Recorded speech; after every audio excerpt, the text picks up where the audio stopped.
तेरा ठीक आ? ठीक है मैं तो। तू ठीक आ? हाँ मैं तो ठीक हूँ यार ये कपड़े दी की हाल करी बता तेरी यार अम्मी धोख देंदी तेनू या अम्मा कड़ा धोख दे मैं आप दूंगा सारी मेरी अम्मी कहेगी सारी मंजी खराब करवा के आ गया तेरे तो पैर भी नहीं धोते हुए आगे नुए रहूँ मैं सारे नुए रहवे जिंदगी मौत दा पता नहीं यार नुए रहवे तू मैं नुए रहूँ तेनू क्या यार मैनू भुख लग रही है यार लाग रही अपने घर जा खा ले यार घर वाले नहीं देंदे आगे नहीं देंदे तो दफा हो जड़ा जाना तेने जा पर यार खिला दे यार मेरे घर को नहीं मैंने आ शनाख्ती कार्ड पर रोटी लब्बा तेनू भी और फिर तो दोवें आपा इको जे हैं और क्या मैंने अगले लितर मारे दिन में एक दवा रोटी देना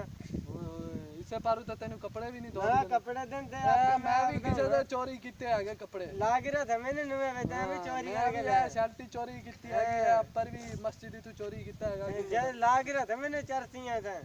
अच्छा है बतासी यार भूख बड़ी लग रही है ओए उन गाना बारात आ रही है उठा चला कहां कनी ओ उन गाना जा रही है वा दूसरी बस्ती नहीं अपने तो दूसरी उठा किसी की करात शरात नहीं है कोई मरा शरा नहीं है यहाँ ना उरा नहीं मरते आगे